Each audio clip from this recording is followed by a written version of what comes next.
यत्पादाम्बुजरेण स्वीयानां सान्निजाचार्यान् प्रणमामि मुहुर्मुहुः।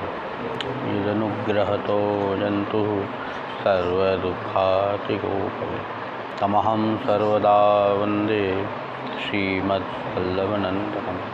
अज्ञानतिमिरान्धस्य ज्ञानाञ्जनशलाकया चक्षुरुन्मीलितं येन तस्मै श्रीगुरवे नमः। नमामि हृदये शेषे लीलाक्षीराब्धिसायिनं लक्ष्मीसहस्रलीलाभिः सेव्यमानं कलानिधिं। चतुर्भिश्च त्रिभिस्तथा षड्भिर्विराजते योऽसौ पञ्चधार्तये नमः।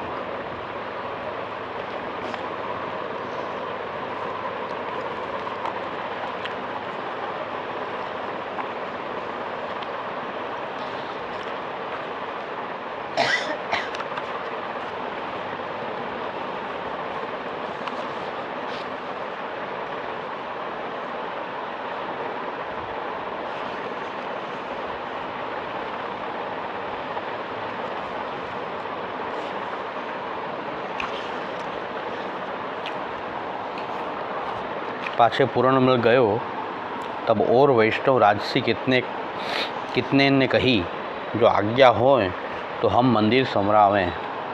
तब श्री आचार्य कहे, पूरणमल आय के समरावे को। भाव प्रकाश सो यही थे जो प्रभु ने पूरणमल को मंदिर समरावे की आज्ञा दी है, सो पूरणमल को सिद्ध मनोरथ सिद्ध करावनो है। ता पाछे पूरणमल जवाहर को कशप करी थोड़े दिन में बहुत कमाई के आए। या में वैष्णव को ये जताए, जो कछु सेवा संबंधी मनोरथ करी व्यापार करिए और कार्य सिद्ध होनहार न होए तो व्यापार ही सिद्ध न होए, तब वैष्णव सब भगवत इच्छा माने, हरक शोक न करे। प्रभु जितनो करनो होए तितनो सहज ही में सिद्ध होए। तो द्रव्य लेके पूर्णमल आए, मंदिर सिद्ध कराए। तब श्री आचार्य आछो मुहूर्त देखी के श्री गोवर्धन धर को मंदिर में पधराए अक्षय तृतीया के दिन। तब पूर्णमल ने बहुत द्रव्य खर्च कियो, आभूषण वस्त्र सामग्री भेंट आदि। तब श्री आचार्य प्रसन्न होए के पूर्णमल सो कही, जो तेरो मनोरथ होए सो राखे मती सब करियो। तब पूर्णमल ने श्री आचार्य सो विनती करी, महाराजाधिराज मेरो यह मनोरथ है, जो अपने हाथ सो अति सुगंध को अरगजा श्रीअंग में समर्पो। तब श्री आचार्य कहे, सुखैन मनोरथ करो। तब पूर्णमल ने अत्यंत सुगंध को अरगजा सिद्ध करी के सर्वांग में लगाए, बहुत आनंद पाए। तब श्री आचार्य श्रीअंग को प्रसादी उपरना पूर्णमल को उठाए। पाछे द्रव्य बहुत बच्यो, सो पूर्णमल ने श्री आचार्य को भेंट कर्यो। सो पूर्णमल को मनोरथ याते भयो, जो पूर्णमल को लीला में नाम चित्रलेखा सखी, याते अपने स्वरूप को ज्ञान भयो। तब श्री आचार्य को प्रसन्न जानी मन में विचार कियो, जो मैं मंदिर समराऊँ। मैं मंदिर समरायो सो सेवा तो लीलाओं में मिलत हैं, कुंज समारवे की, परंतु श्री आचार्य जी मुख्य श्री स्वामी जी रूप हैं, तिनकी कृपा ते कछु श्रीअंग की सेवा करी लेऊँ। यह विचारी अरगजा लेपन की सेवा श्री स्वामी जी अपने हाथ सो प्रभु को समर्पित हैं। संयोग समय और विप्रयोग समय ललिता जी श्री ठाकुर जी को समर्पित हैं। काहे ते अरगजा श्री स्वामी जी के श्रीअंग के भाव सो है, तो स्वामी जी की कृपा बिना यह सेवा कहाँ मिले। सो श्री आचार्य जी की प्रसन्नता सो पूरणमल को मनोरथ सिद्ध भयो। सो श्री आचार्य जी प्रसादी उपरना अपनो उठाए, तामे सगरो शरीर पूरणमल को अलौकिक मानसी सेवा योग्य वह गयो। ताते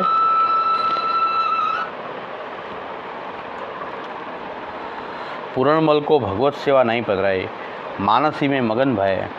मंदिर संवरावे तामे वितजा सेवा सिद्ध भई, या में ये जताए, जो भाव करी के एक ही सेवा में फल भयो। एक दिन अरगजा लगाए, तन करी धन करी मंदिर संवराए, ताते भाव बिना जन्म भर तनुजा वितजा सेवा करिए, परंतु मानसी फल रूप पावत नहीं। सो प्रीति सो एक ही बार में फल पाए, ताते प्रीति सर्वोपरि फल को सिद्ध करत है, ये जताए।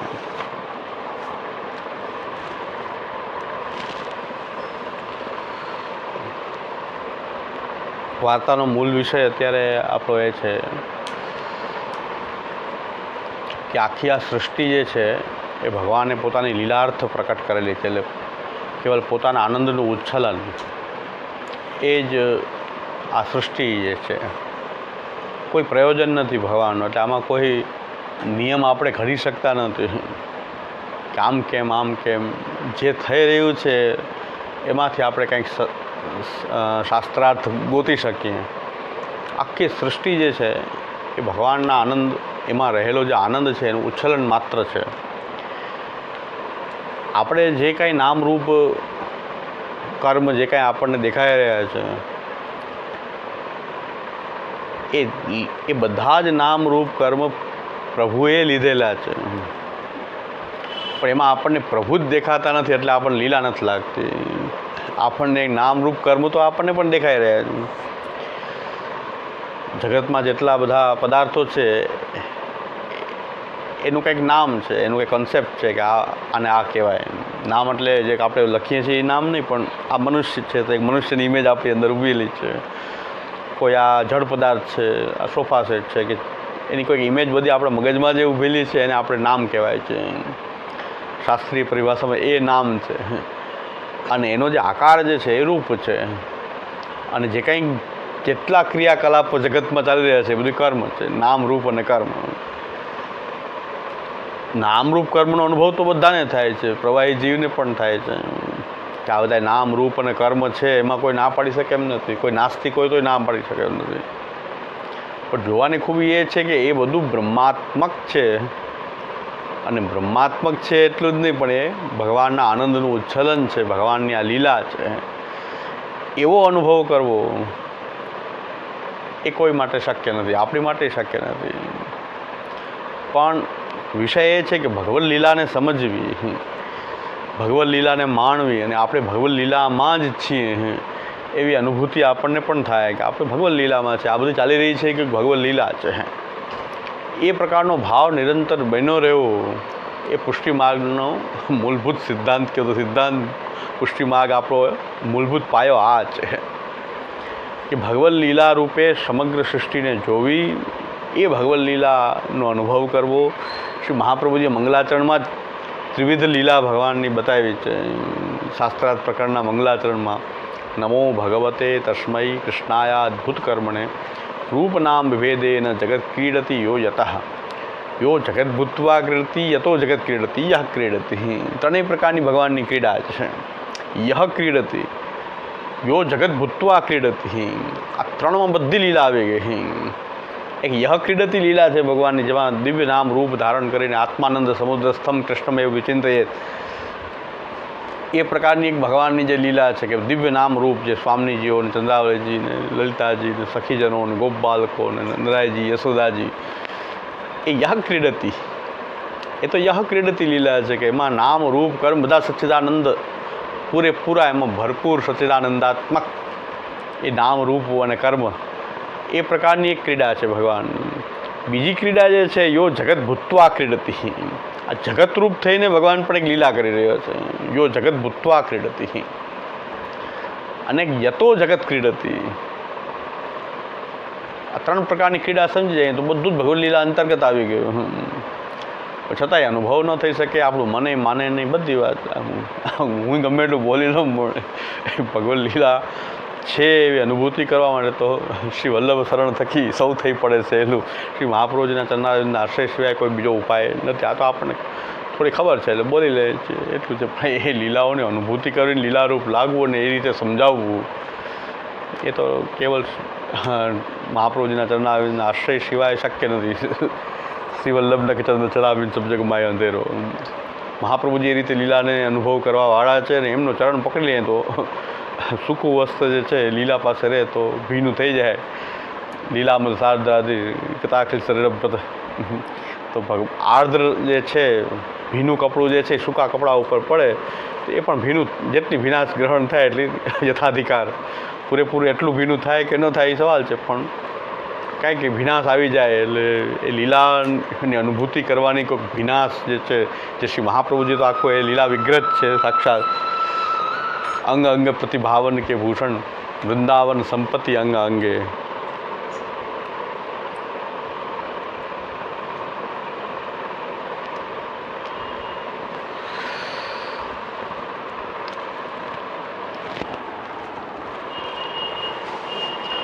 શ્રી મહાપ્રભુજીના ચરણારવિંદના આશ્રય થઈને શ્રી મહાપ્રભુજી પાસે સાનિધ્ય માત્ર શ્રી કૃષ્ણ પ્રેમા વિમુક્તિ દહ પણ છે, રાસલીલે કે તાત્પર્ય પણ છે, દરેક જીવના સુદાસાર્થકતા છે, સાધન પણ છે મહાપ્રભુજી. એટલે શ્રી મહાપ્રભુજી ચરણારવિંદના આશ્રયથી જ આ બધું પ્રાપ્ત થઈ શકે.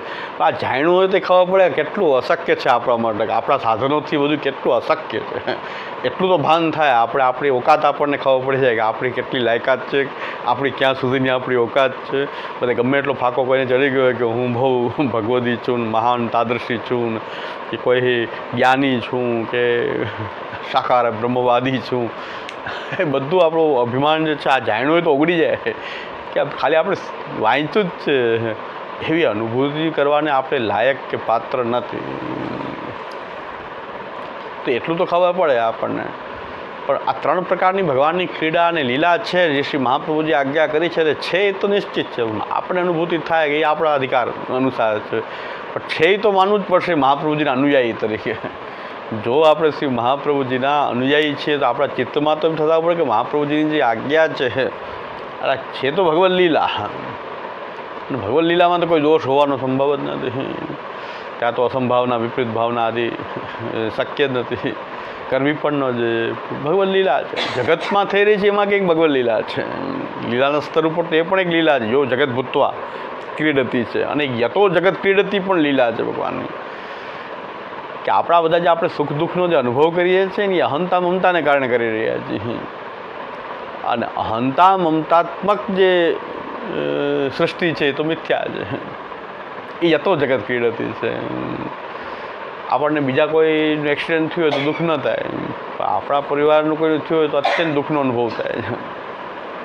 કારણ કે અહંતા મમતા આપણી એમાં જોડાયેલી છે. એક અહંતા મમતાત્મક એક સૃષ્ટિ છે સંસાર.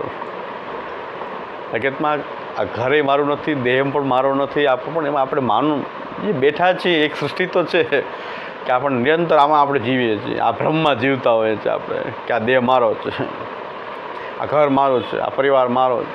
એક ભ્રમમાં તો નિયમિત આપણે જીવી રહ્યા છીએ. પણ એ તો પણ ભગવાનની ક્રીડાનો પાર્ટ છે ને.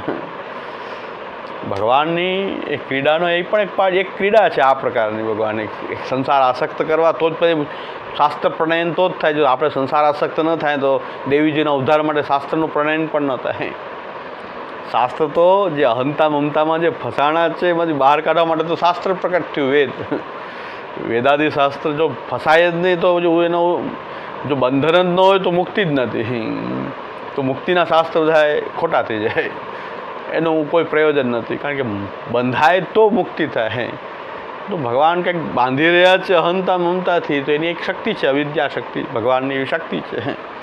અને એ અહંતા મમતાને કારણે બંધાય તો પાછા એમાંથી મુક્તિનું કંઈક શાસ્ત્ર આપણને પ્રકટ થશે. તો આચાર્ય ચરણનું પધારવું પણ થશે. બંધાયેલા હશું તો પધારશે ને. તો બંધાવો બહુ સારી વાત છે. હું તો એમ માનું કે શ્રી મહાપ્રભુજી પ્રાપ્ત થયા. વહે કે અગ્નિકુંડ સો પ્રગટે શ્રી વલ્લભ ભૂતલાય. આપણા માટે બધા જે બંધાયેલા હતા દેવીજી એને છોડાવવા માટે તો શ્રી મહાપ્રભુજી પધાર્યા. આ સૃષ્ટિ પાછી આપણને ગ્રહ સેવા આદિ ઠાકોરજી ફરી એક અનવતાર કાળમાં પણ પાછો એક અવતાર કાળ પ્રકટ થઈ ગયો. બંધાયેલા છીએ એટલે આ બધું થયું. જો બંધાતા જ ન હોત તો એ ક્રીડા તો છે ભગવાનની. આ પણ એક ક્રીડા છે કે બાંધવું પછી પાછું મુક્ત થવું. કોઈક બંધાયેલા રહે, કોઈ મુક્ત થાય. અને કોઈ સૃષ્ટિ એવી છે કે જેને મુક્તિની પણ ચિંતા નથી, બંધાયેલા રહે એની ચિંતા નથી. એને તો ભક્તિ થવી જોઈએ. બંધાયેલા તો બંધાયેલા, અહંતા મમતા છૂટે કે ન છૂટે, પણ ભક્તિ થતી હોય તો અહંતા મમતા કોઈ બાધક નથી. તો એક પ્રકારની આ સૃષ્ટિ છે. એ પાછી અહંતા મમતા સ્વીકારી લે કે અહંતા મમતા છે તો છે. પણ અહંતા મમતા જે છે એ આપણી અંદર રહેલી છે. પણ જો ભક્તિ થઈ રહી છે અહંતા મમતાના અંદર, દાસોહમ થઈ રહ્યું છે. શ્રી કૃષ્ણ મારા છે, કૃષ્ણ મમ, કૃષ્ણ મારા છે. એ એક પ્રકારનો સંસાર જ છે. અહંતા મમતા જ છે. પણ અહંતા મમતા છે તો હું અને મારા પણ પ્રભુમાં પણ આવી રહ્યું છે, પ્રભુના પરિકરમાં પણ આવી રહ્યું છે. તો તો આપણને હંતા મમતાની ચિંતા નથી. એક પ્રકારની આવી સૃષ્ટિ છે, બેફિકર સૃષ્ટિ છે, જે પુષ્ટિ સૃષ્ટિ છે. એને આ બધે કોઈ સાધન નહીં. તો એ આમાં મન વહી ગયું, વૈરાગ્ય નથી આવતું, તમારે આમ નહીં, બધું સાધન વ્યાર. 5:30 પછી ઉઠ્યા, ભગવાન નહીં મળે, જાઓ. હવે અમને કોઈ ચિંતા નથી. એવી એક સૃષ્ટિ છે. અમુક એવી ચિંતા કરવાવાળી સૃષ્ટિ છે, જ્ઞાન વૈરાગ્ય પ્રધાન સૃષ્ટિ, એ મર્યાદા સૃષ્ટિ છે. એને બંધન બહુ ખરાબ લાગે છે, એને છૂટવું જલ્દી. આપણે છૂટવાની ચિંતા નથી, કારણ કે ઠાકોરજી ભેગા બંધાઈ ગયા હોય તો પછી દામોદર લીલા થઈ ગઈ કે આપણી હંતા મમતાની રસ્સી આપણે થોડીક વધારી અને ભગવાનને લઈ લીધા, સાથે બાંધી દીધા આપણે. એટલે આ નવીન દામોદર લીલા છે આપણી, કે આપણે તો બંધાણા, તો આપણે ઠાકોરજીની બ્રહ્મ સંબંધની પ્રક્રિયા હતી, ઠાકોરજીને પણ બાંધી લીધા. એ દામોદર લીલા થઈ ગઈ, પાછી બાંધવાની લીલા થઈ ગઈ. ભગવાનને પણ અમારા ઘરમાં આપે બંધાઈને રહેવું પડશે.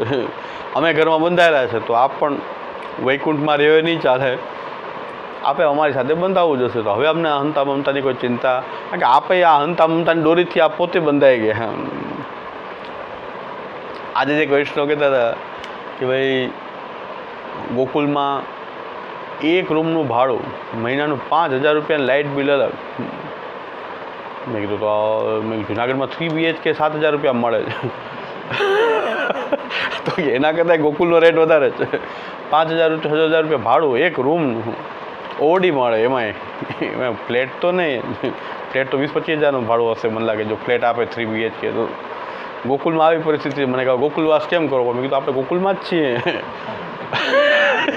મહાપ્રભુજી ગોકુલને ઘરમાં જ થાય પૂછે તો ગોકુલવાસ કેમ થાય આમાં? તો કેટલું મોંઘું થઈ ગયું. કાંઈ કરવાની જરૂર જ નથી. આપણે જ્યાં રહીએ છીએ ત્યાં ગોકુલ આવે સામેથી. એ વિશે મહાપ્રભુજીને માર્ગની સાધના પ્રણાલીને સમજવી જોઈએ આપણે, કે ગોકુલ અહીંયા આવશે, ગોકુલ પ્રકટ થઈ જશે. આપણે ગોકુલમાં જ તો છીએ. એટલે જ્યાં સુધી આ સમજાય નહીં ત્યાં સુધી આપણે ફાફા મારતા રહીએ. અને વિસ્મૃત કંઠમણી ન્યાયથી, વિસ્મૃત કંઠમણી ન્યાય છે કે કંઠમાં મણી, ખૂબ દિવ્ય મણી કંઠમાં બાંધેલો હોય ને આપણે ગોતતા હોય ક્યાં છે મણી. તમારા ગળામાં જ પહેરેલો છે, તમે એને જ ભૂલી ગયા. તમે ગળામાં પહેરો છો એ ભૂલી ગયા, અને બધી જગ્યાએ ગોતો છો કે અહીંથી ફાફામાં પારસમણીનું પાત્ર લઈને ઘેર ઘેર ભિક્ષા માંગે. એટલે વિષ્ણુદાસજીની વધાઈમાં, મહાપ્રભુજીની વધાઈમાં વિષ્ણુદાસજી કેવી સુંદર વંદના કરી મહાપ્રભુજીને, કે ભલે વિષ્ણુદાસ વિનોદ ઘર ઘર હોત ગોકુલ ગામ છું. ઠાકોરજી પ્રગટ્યા ત્યારે તો એક ગોકુલ હતું, મહાપ્રભુજી પ્રગટ્યા એટલે તો ઘર ઘરમાં ગોકુલની લીલા પ્રકટ થઈ ગઈ. ભલે વિષ્ણુદાસ વિનોદ ઘર ઘર હોત ગોકુલ ગામ છું. એ વિષ્ણુદાસજી જે માનસીમાં મગ્ન રહેતા અને ગુસાઈજી પાસે રહીને એમને બધા માયાવાદીઓને પરાસ્ત કરતા, એક વિષ્ણુદાસ છીપાની આ બધાય છે કે નિરંતર માનસીમાં મગ્ન રહેતા. હા, અને ગુસાઈજીના દ્વારપાલ તરીકે બહાર બેસતા, માયાવાદી આવે તો એમ કહેતા કે તમે શું કરવું છે? કે અમારે ચર્ચા કરવી ગુસાઈજી સાથે, પહેલાં મારી સાથે શાસ્ત્રાર્થ કરી લે. એવું શાસ્ત્ર તૈયાર હતું કે એ માયાવાદીઓ સાથે પોતે શાસ્ત્રાર્થ કરતા. ગુસાઈજીને એમ થયું કે હવે કેમ કોઈ વાદી આવતા નથી. પછી બધા વૈષ્ણવે કીધું કે વિષ્ણુદાસ નીચેથી નિરુત્તર કરી દે છે, બધાને જવાબ આપી દે છે. પછી એમ થાય કે માયાવાદીને પણ એમ થતું કે આને ગુરુ પાસે જવાથી, જો નીચે ચોકીદાર જ જો શાસ્ત્રાર્થ કરી લેતો હોય તો ગુરુ પાસે જઈને બહુ ફજેથી સાથે વધારે ગુરુ કેવા હશે. એટલે દાદાજી શ્રી દીક્ષિતજી મહારાજશ્રી જે છે એ જે ગુરુ પાસે ભણ્યા, સત્ય ધ્યાન તીર્થ સ્વામી પાસે, એમનો વાસણ માંજવાવાળો એક પટાવાળો, જેને આપણે કહીએ ને વાસણ માંજવાવાળો હતો, એને આખું મધ્વાચાર્યજીનું આખું બ્રહ્મસૂત્રનું ભાષ્ય મોઢે હતું. સાંભળી કાયમી સાંભળતા એનું માધુ ભાષ્ય આખું મોઢે હતું. અને એ એના ખાલી વાસણ માંજવાનું કામ કરવાવાળો નોકર. એટલે દાદાજી ત્યાં ભણવા માટે ગયા. દાદાજીએ કીધું કે માધુ ભાષ્ય મારે ભણવું છે. કે માધુ ભાષ્ય ભણવું હોય તો અમારો આ માણસ ભણાવી દેશે, વાસણ માંજવાવાળો, મારી જરૂર નથી, ભણાવી દેશે. તો હવે આવા ગુરુને જો શિષ્ય આવા હોય તો પછી ગુરુ કેવા હોય? એટલે એ ગુરુ કેટલા વિદ્વાન હશે. પણ તમારે શાંકર ભાષ્ય ભણીને માધુ ભાષ્ય ભણવું હોય ને તો મારી પાસે ભણો. પહેલાં શાંકર ભાષ્ય આખું ભણવું પડે અને પછી હું માધ્ય ભાષ્ય ભણાવીશ. ખાલી માધ્ય ભાષ્ય ભણવું હોય તો અમારો આ માણસ જે છે વાસણ માનતા ભણાવી દેશે. આખું અણુભાષ્ય આપણને મોઢે એકેને છે, એ કે મહારાજને મોઢે નથી, તો આ તો માણસોને એનું મધ્વાચાર્યજીનું આખું ભાષ્ય, જે આપણું અનુભાષ્ય છે એમ એ કંઠા કર્યું હતું. આજે એક મહારાજને પણ એક મહારાજ એવા ન મળે કે આખું અણુભાષ્ય મોઢે હોય. તો ગુરુના પટાવાળા જેવો જે વાસણ માનતા માનતા માધુભાષ્ય બોલી દે આખું. આ પ્રકારની વિદ્વતા હતી. એમ વિષ્ણુદાસ ગુસાઈજી પાસે વિષ્ણુદાસ છીપા માયાવાદીઓને પરાસ્ત કરતા. એટલે ગુસાઈજીએ કહ્યું કે કોઈ વાદી એવા આવતા જ નથી, પણ વિષ્ણુદાસની બહાર બેઠા ચોકીદાર તરીકે એ ચોકીદારીની સેવા કરતા ગુસાઈજીની. એમણે આ વધાઈ ગાય છે, ભલે વિષ્ણુદાસ વિનોદ ઘર ઘર હોત ગોકુલ ગામ છું. મહાપ્રભુજીએ તો ઘર ઘર ગોકુલ પધાર્યું. ગોકુલ આપણા કંઠમાં છે, અને આપણે પાસે એમ 5,000 રૂપિયા હવે ગોકુલવાસ કરવો કે જરૂર જ નથી, જરૂર જ નથી. એ શ્રી મહાપ્રભુજી છે, આપણા આચાર્ય ચરણ એવા આચાર્ય છે કે જેમને આવું કરી બતાવ્યું. એ ગોકુલને અને ગુસાઈજી ગોકુલનું સ્વરૂપ, વ્રજનું સ્વરૂપ માટે આખો ગ્રંથ શ્રી ગોકુલાષ્ટક શ્રી ગુસાઈજી લખ્યો છે. એની ટીકાઓ આપણે જોઈએ તો ખબર પડે કે વ્રજનું સ્વરૂપ શું છે. એ બધું ઘરમાં સ્થાપેલું છે. એ જોવાની ખૂબી એ છે કે ગોકુલાષ્ટક સમજીએ તો આપણને આપણું ઘરમાં જે ગોકુલ છે એ સમજાય જાય. ઘરમાં જે વૃંદાવન ગોકુલ બધું જ થઈ રહ્યું છે લીલા, એ ગુસાઈજીએ બહુ સુંદર રીતે એ સમજાવ્યું છે. કારણ કે ભગવાનનો એ શ્રીઅંગનો એ વિસ્તાર જ આ લીલા સ્થલી હોય છે. પ્રભુ બિરાજે તેનું તેજ થોડું છુપાયેલું રહે, એ વિસ્તૃત થવાનું જ છે. જો સાક્ષાત પૂર્ણ પુરુષોત્તમનું બિરાજવું તો પછી એના જે તેજ રૂપ કેવો કે એની શક્તિ રૂપ કેવો કે સુગંધ રૂપ કયો, એમાં આ વ્રજ વગેરે રહેલું જ છે. તો એનાથી પોતે પોતાના તેજને, સૂર્ય પોતાના તેજને છુપાવીને કેમ રહી શકે?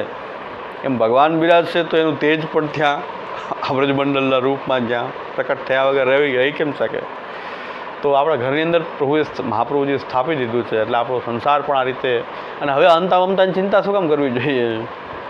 અહંતા મમતાની ચિંતા શું કામ કરવી જોઈએ? ભક્તને એ ચિંતા નથી હોતી. ભક્તને એક જ ચિંતા હોય છે કે ભક્તિ થવી જોઈએ, સેવા થવી જોઈએ. અહંતા મમતા રહે તોય ઠીક છે, જ્ઞાન હોય તોય ઠીક છે, વૈરાગ્ય હોય તોય ઠીક છે, પણ ભક્તિ કે સેવા થવી જોઈએ. આપણી સેવા આપણી ભક્તિ છે, પણ ભગવત સેવા અને ભગવત કથા ન છૂટવી જોઈએ. એ આપણો પુષ્ટિ માર્ગની સાધના પ્રણાલી બધા કરતાં અલગ છે. આવું ક્યાંય નથી. આ તો મહાપ્રભુજી જ બતાવેલું છે કે ભક્તની ચિંતા સેવાની હોય છે કે મારી સેવા થવી જોઈએ, મારી ભક્તિ થવી જોઈએ. બાકી અહંતા મમતા રહે તોય વાંધો નથી, ભલે રહે.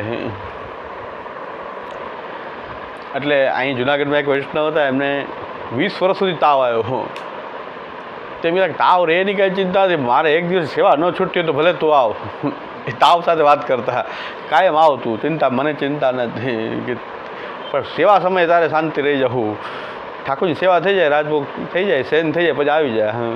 તાવને પણ એમ કહેતા કે આવી જા, તારે આવ, તું બિચારો ક્યાં જાય હવે, તને અહીં ગમતું હશે તું આવ. પણ એ ભક્તને એમ છે કે તાવને કારણે હું સેવા ન કરી શકું એવું ને, બાકી પછી કાંઈ વાંધો નથી, ભલે આવે. તાવ આવતો હોય તો આવે. 20 વર્ષ સુધી રોજ તાવ, પણ ભગવત સેવા ચાલતી રહી ને તાવ એ ચાલતો રહ્યો. તેમ કહેતા કે તાવની ચિંતા નથી કે જલ્દી મને મટાડો, હે પ્રભુ આ મટાડી દો, એ કંઈ ચિંતા ન. તેમ કે સેવા થઈ રહી છે. સેવા સમય પાછું જો ન ઊભું થાય તો ચિંતા છે કે ભાઈ આપણે ઠાકોરજીની સેવા ન કરી શકીએ, એવું ન થવું જોઈએ. બસ આ ભક્તિ છે, આ પુષ્ટિ માર્ગ છે. કોઈને સમજાય એવું નથી, બધાને કાંઈ મગજ કામ ના કરે કોઈનું. પુષ્ટિ માર્ગ આવો છે કે ભાઈ અહીં ભક્તને એટલી જ ચિંતા હોય કે ભાઈ અહંતા મમતાની ચિંતા નથી. ભાઈ આ સંસારમાં અહંતા મમતા છે તો છે, આપણા પરિવાર વગેરેમાં અહંતા મમતા તો છે, ક્યાંય વાંધો નહીં. સેવા થઈ રહી છે ને, અહંતા મમતા સેવામાં આડે નથી આવતી ને, બસ. તો આ પુષ્ટિ માર્ગ છે. અમ્મા ક્ષત્રાણીના 2 પુત્રો મૃત્યુ પામ્યા. અમ્મા ક્ષત્રાણી જે છે રોજ રોતા, ઠાકોરજી સેવા કરીને રોજ રોતા. હા, આ તો આવા ભગવત ભક્ત, સાનુભાવ ઠાકોરજીનો, અને પુત્ર માટે રડે એવું શક્ય નથી. ભાવ પ્રકાશમાં હરિરાયજીને ખબર પડી કે આ રોવાનું અલગ છે.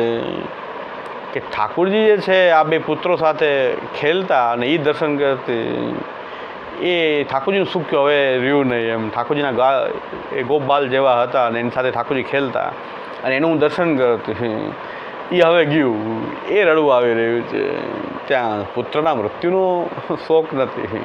તો ભક્તની ક્યાંક અલગ જ વાત છે. પુષ્ટિ માર્ગની આ બધા હાઈટ છે, પુષ્ટિ માર્ગની આ ટોચ છે, હાઈટ છે.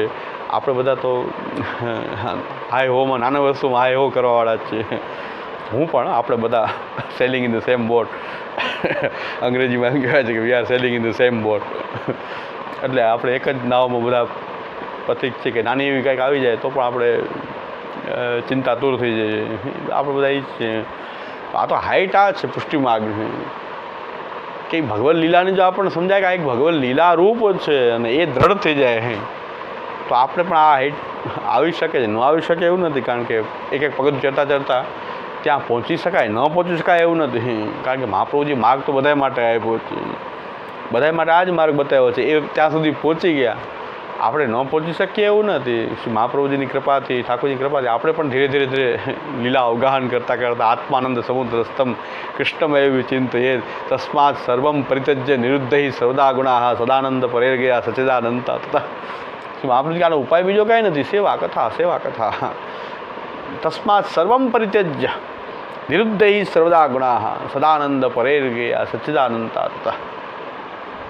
બધું છોડી માથાકૂટ અને ભગવાનના ગુણોનું ગાન કરવું જોઈએ, ભગવાનના ગુણોનું ગાનમાં મગ્ન થઈ જવું જોઈએ. મહાપ્રભુ જેમ કે સદાનંદ પરેર ગયા, સદાનંદ એવા કૃષ્ણમાં પરાયણ થઈને, કૃષ્ણનું નામ પણ સચ્ચિદાનંદ આનંદથી ભરેલું છે. જેવો આનંદ ભગવાનમાં ભરેલો છે એવું નામમાં પણ ભરેલો છે, એની લીલામાં પણ ભરેલો છે, ગુણમાં પણ ભરેલો છે. એવા ભગવાન આનંદાત્મક જે ભગવાનનું ગુણ છે એનું ગાન કરવું જોઈએ. અને સદાનંદ પરાયણ, એ સદાનંદ રૂપ શ્રી કૃષ્ણમાં પરાયણ થઈને આપણે રહેશું અને ગુણગાન કરતા રહેશું, સેવા કરતા રહેશું તો સચ્ચિદાનંદતા તથા આપણી અંદર પણ એ સચ્ચિદાનંદાત્મકતા એ પ્રકટ થઈ જશે. આ લીલા અનુભૂતિ પણ થવા માંડશે. આ એક આખો કોર્સ છે આપણો. એટલે આ પૂર્ણમલ ક્ષત્રિયની વાર્તાનો મુખ્ય વિષય આપણે અહીં એ છે કે ભગવદ લીલા જે થઈ રહી છે સર્વ બ્રહ્માત્મક છે પણ બ્રહ્મ જ દેખાતો નથી. બધું લીલાત્મક છે પણ લીલા જ દેખાતી નથી. આપણને નામરૂપ કર્મમાં આપણે ગૂંચવાઈ ગયા, આસક્ત થઈ ગયા, યા ક્યાંય દ્વેષ થઈ ગયો, યા દુઃખ થઈ ગયું, યા સુખ થઈ ગયું. પણ આપણે અટવાઈ ગયા છે ખાલી નામરૂપ અને કર્મમાં. એની પાછળ રહેલો જે બ્રહ્મ જે છે, સચ્ચિદાનંદ જે શ્રી કૃષ્ણ છે, જે આનંદાત્મક છે, સદાનંદ છે, એ ભૂલાઈ જાય છે બધી જગ્યાએ. એ વિસ્મૃત થઈ જાય છે, કૃષ્ણ ભૂલાઈ જાય છે.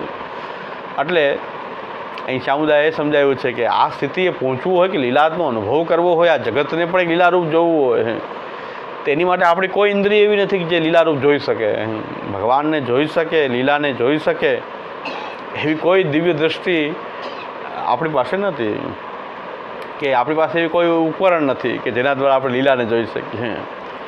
તો એના માટે 4 ઉપકરણ શ્રી મહાપ્રભુજી આપેલા છે. એ પુષ્ટિ માર્ગનો સિદ્ધાંત છે. આ સિદ્ધાંતથી આપણે લીલાને સમજવાની છે, લીલા દૃષ્ટિ કેળવવાની છે અને એ લીલાની અનુભૂતિ કરવાની છે. આ 4 ઇન્સ્ટ્રુમેન્ટ કહો તો ઇન્સ્ટ્રુમેન્ટ, ઇન્દ્રિય કહો તો ઇન્દ્રિય તરીકે આપણી અંદર એક ઇન્દ્રિય તરીકે એનો વિકાસ થવો જોઈએ. એમાં પ્રથમ શરણાગતિ છે કે શરણાગતિથી આપણને આ લીલા અનુભૂતિ આપણે કરી શકીએ કે આ જે આખી સૃષ્ટિ લીલાત્મિકા છે, આખું પ્રભુની આ લીલાત્મિકા સૃષ્ટિ છે એનો અનુભવ કરવા માટે આપણે એ ઉપકરણ આપણી પાસે બીજું મહાપ્રભુજી આપ્યું હોય તો એ શરણાગતિનું છે. એ શરણાગતિ એટલે વિવેક, ધૈર્ય અને આશ્રય, આ ત્રણેય વસ્તુ પરિપૂર્ણ હોય એવી એક શરણાગતિ. અને એ શરણાગતિમાં વિવેક ધૈર્યાશ્રયનો પાઠથી શરૂઆત કરીએ કે વિવેક ધૈર્યાશ્રયનો પાઠ કરીએ. પાઠ એટલે અર્થનું અનુસંધાન કરીએ. તો વિવેકનું સ્વરૂપ, ધૈર્યનું સ્વરૂપ, આશ્રયનું સ્વરૂપ એનો આપણે પાઠ કરીએ, ત્યાંથી શરૂઆત થાય આપણી. તો કે ભાઈ આ શરણાગતિનું આ ઉપકરણ આપણે ધારણ કરવું છે. આપણે જેમ આંખ ધારણ કરી, કાન ધારણ કરી, કદાચ આંખ નબળી હોય તો આપણે ચશ્મા પહેરી લે, કે ભાઈ આંખ નબળી પડે તો ચશ્મા પહેરી લે.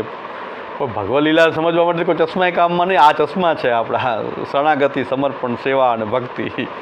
આ 4 ઉપકરણ મહાપ્રભુજી આપેલા છે. શ્રી મહાપ્રભુજી જ આપેલા છે. મહાપ્રભુજી સિદ્ધ કરાવી શકે, એ મહાપ્રભુજી જ આપણા હૃદયમાં સ્થાપી શકે, બીજા કોઈનું સામર્થ્ય નથી. હું તો એમ માનું છું કે જાણી લે, ચાલો વિવેક ધૈર્યાશ્રય જાણી લે. પહેલાં વિવેક ધૈર્યાશ્રય આવવો એ તો શ્રી મહાપ્રભુજી, ત્યારે પાછું બાજુ મહાપ્રભુજીના ચરણનો જ આશ્રય કરવો પડે કે એમની કૃપા હોય તો વિવેક ધૈર્ય આશ્રય. વિવેક ધૈર્યાશ્રય છે ગ્રંથમાં ભણવું જોઈએ, સમજવું જોઈએ. સમજવાથી જ ખબર પડશે.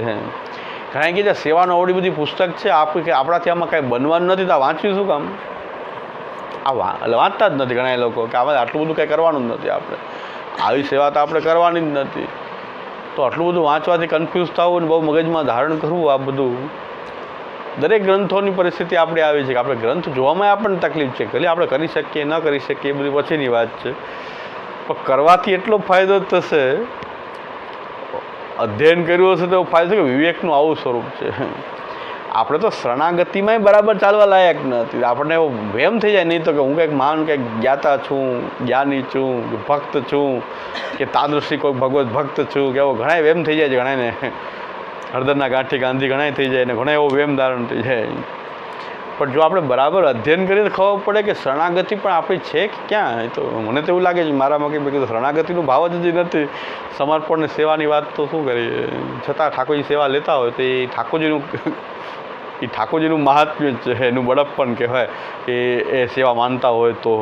બાકી સેવા શરણાગતિ જ આપણી નથી, કે જે વિવેક ધૈર્ય આશ્રય સંયુક્ત જે શરણાગતિનું સ્વરૂપ હોય.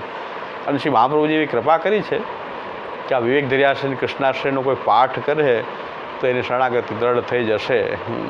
એટલી કૃપા છે શ્રી મહાપ્રભુજીની, એવી કૃપા છે આ ગ્રંથ માધ્યમથી. ગ્રંથ સર્વે રસરૂપ કીધા પોતાને સિદ્ધાંત, એવી રસાત્મકતા છે ગ્રંથની. કારણ કે રસો વૈશ સાક્ષાત ભગવાનનું સ્વરૂપ છે. એ જ રસાત્મકતા જે છે એ આ ગ્રંથોની પણ બતાવી છે કે ભાઈ આ ગ્રંથો પણ એવા રસાત્મક છે. એટલે ગ્રંથોના પાઠ કરવાથી એમ થશે કે આપણે તો શરણાગતિમાં પણ નથી. શરણાગતિનું સ્વરૂપ આવું છે. સેવા ભક્તિ કે સમર્પણની શું વાત કરવી. શરણાગતિમાં પણ વિવેક ધૈર્ય અને આશ્રય આ ત્રણેય આવી ગયું તો લીલા અનુભૂતિ તો શરણાગતિથી પણ લીલા દેખાવા માંડશે ભગવાન. લીલા અનુભૂતિ આ ખાલી અષ્ટાક્ષરના જપથી પણ થઈ શકે એવું નથી. અષ્ટાક્ષરના જપને પણ કોઈ પકડી લેવામાં આવે, શ્રી કૃષ્ણ શરણમ શ્રી કૃષ્ણ શરણમ, કોઈ દુઃખ આવે ત્યારે બધા લોકોને ભગવાનનું નામ તો બધા લેવા માંડે. તો ઘણા લોકો શું કહે કે દુઃખ આવે એટલે ભગવાનનું નામ લ્યો તો દુઃખ દૂર થઈ જાય. હરિસ્મૃતિ સર્વ વિપદ વિમોક્ષણમ, ભાગવત કહે છે હરિસ્મૃતિ સર્વ વિપદ વિમોક્ષણમ. બધી વિપત્તિઓ દૂર કરવાની રીતિ છે હરિનું સ્મરણ. કારણ કે હરિ તો ભગવાન દુઃખને હરનારા છે. એટલે હરિનું સ્મરણ જે છે એ સર્વ વિપત્તિને એટલે વિપત્તિ આવે એટલે બધા હરિ હરિ હરિ હરિ કરવા માંડે તો આપોઆપ થવા માંડે. બધા વિપત્તિ આવે ને કોઈ રસ્તો ન દેખાય ત્યારે તો સર્વાત્મના શરણાગતિ થઈ જ જાય. શ્રી હરિ હરિ બધા કરવા માંડે, હે ભગવાન બચાવો, આમાંથી બચાવો. તો પુષ્ટિમાર્ગની દ્રષ્ટિ એવી નથી. આપણે હરિહરિ એટલા માટે ન કરીએ કે સર્વ વિપદ વિમોક્ષણમ. ભાગવત કહે છે પણ ભાગવત કંઈક અલગ દ્રષ્ટિ કહે છે. હરિસ્મૃતિ સર્વ વિપદ વિમોક્ષણમ. કારણ કે વિપત્તિ એ જ છે કે હરિને ભૂલી જવું. વિપત્તિ એટલે હરિને ભૂલી જવું એ જ વિપત્તિ છે. પાછું સ્મરણ થઈ ગયું તો વિપદ વિમોક્ષણમ. હું એવું સમજો છું ભાગવતમાં એમ કીધું કે હરિસ્મૃતિ સર્વ વિપદ વિમોક્ષણમ. ભૂકંપ આવ્યો ને ત્યારે કારણ કે પાછો 3 તારીખે એક વખત ભૂકંપ આવી ગયો, 26 જાન્યુઆરી, પાછી 3 તારીખ પાછી આગાહી હતી કે 3 તારીખ પાછો આવશે. લોકોના જીવ આમ ભાઈ કે આ તો આવ્યો તો ખબર ન પડી. તો પહેલાં કાંઈ ખબર તો ઓછી તો આવી ગયો ને વયો ગયો ખબર ન પડી. પણ 3 તારીખવાળો ભયાનક પાછો આવશે તો શું થશે. એમાં હું રાજકોટ ગયો હતો તો રાતના બધા લોકો બહાર સૂવે, ઘરમાં નહીં કોઈ, બધા બહાર સૂવે. તો હું એની બધા એ શું જેની આ રોકાણ એ બધા બહાર સૂતો, આપણે બહાર અંદર નહીં બહાર સૂવાનું, બધા બહાર બહાર સૂતા હતા બધા. એમાં મારા મોટા બાળક વડીલ બાળક પણ હતા. એમણે કીધું જરાક હલવલ થાય તો બધા કે આવ્યો આવ્યો આવ્યો એવું થતું હતું. તો કોઈક બહાર નીકળી જાય ને બધા લોકો બોલવા માંડે આવ્યો આવ્યો. તો એવું બધાને ફરક ઘૂસી ગયો કે કાંઈક હવે કોઈકના ઘરમાં કાંઈક કોઈક ડ્રેસિંગ ટેબલ આમ ખેંચતો હતો તો એ અવાજ થયો જ બધા બહાર નીકળી ગયો કે ભાઈ ઓલો ટેબલ ખેંચતો હતો. ઉપરના માળે કોઈક ટેબલ ખેંચે તો અવાજ તો થાય તો કે ભાઈ બહાર નીકળી જાઓ આવી ગયો આવ્યો ભૂકંપ આવ્યો. એટલું બધું ભયાનક વાતાવરણ હતું. ત્યારે અમારા વડીલો હતા કે નહીં હરિસ્મૃતિ સર્વ વિપદ વિમોક્ષણમ. કે હરિહરિ કરો તો વિપત્તિથી મુક્તિ થઈ જાય. બધા અત્યારે હરિહરિ કરો. ભાગવતનો અર્થ પુષ્ટિમાર્ગી અર્થ આવો નથી. હરિહરિ કરો વિપત્તિ દૂર થઈ જાય એવો અર્થ નથી. પણ હરિની સ્મૃતિ ન થવી વિસ્મૃતિ એ વિપત્તિ છે. પુનઃસ્મરણ કરો તો વિપદ વિમોક્ષણમ.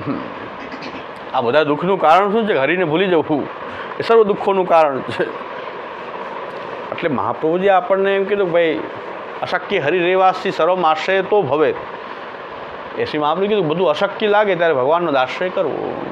અશક્ય હરિરેવાસથી સર્વમ આશ્રય તો ભવે, ભગવાનનો જ આશ્રય કરવો.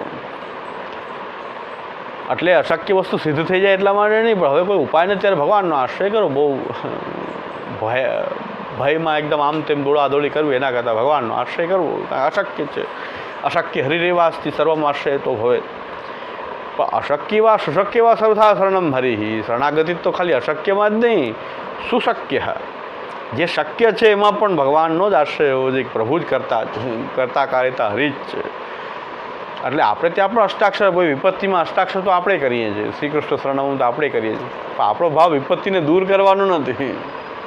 ભગવદ આશ્રય આપણો ભય ન રહે. આ પરિસ્થિતિમાં આપણો ભગવદ આશ્રય છૂટી ન જાય. આપણે આને રક્ષણ કરી રહ્યા છો.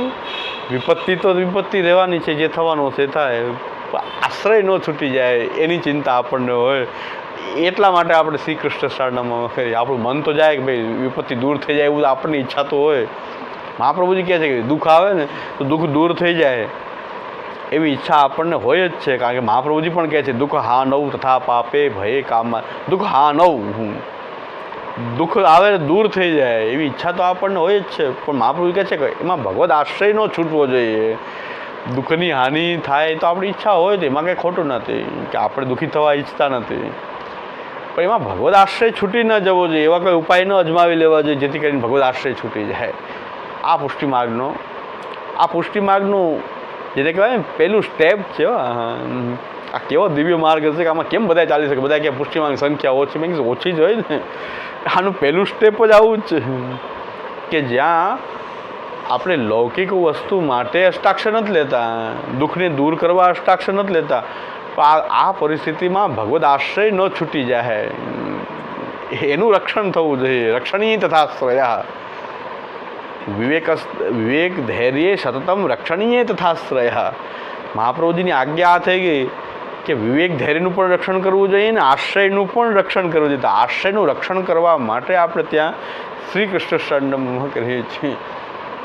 અને જો આ ભાવના આપણી અંદર દ્રઢ આવી ગઈ, એક વખત પુષ્ટિ માર્ગના સિદ્ધાંતને સમજતા જો શરણાગતિનો આવો ભાવ આપણી અંદર આવી ગયો કે આપણે આશ્રયનું કોઈ પણ પરિસ્થિતિમાં રક્ષણ કરવાનું છે. શ્રી કૃષ્ણ શરણમાં શ્રી કૃષ્ણ જીવનની કોઈ પણ પરિસ્થિતિ ઉત્પન્ન થાય, જીવનમાં વર્ષમાં વર્ષ પરિસ્થિતિ આવી શકે ન આવી શકે એવું નથી, પણ એમાં આપણો ભગવદ આશ્રય ન છૂટે એની જ ચિંતા હોવી જોઈએ.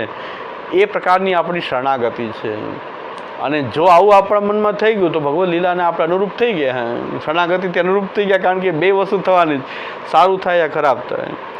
એ બે ભગવદ લીલા છે એવું લાગવા માંડે. કારણ કે બેમાં આપણે ભગવદ આશ્રયનું રક્ષણ કરવું જોઈએ. ખરાબ થાય તો સારું થાય તો શ્રી કૃષ્ણ શરણમ ન છૂટવું જોઈએ.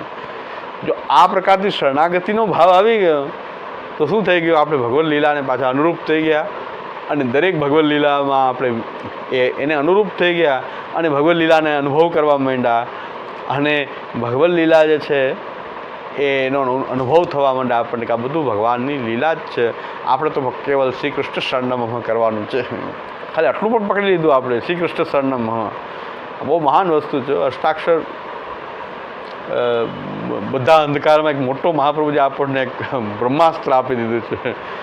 જીવન બાકી અંધકારમય છે કે દરેક પરિસ્થિતિમાં શ્રી કૃષ્ણ શરણમમાં ભગવાન શ્રી કૃષ્ણનો દૃઢાશ્રય એવું બલ છે. આપણું અષ્ટાક્ષર જે છે, ભગવત શરણાગતિ જે છે એ આપણું એવું બલ છે કે આપણે ગમે એટલા ઝંઝાવાત આવે જીવનને એની આપણે ટકી શકીએ, એની સામે સારી રીતે ટકી શકીએ.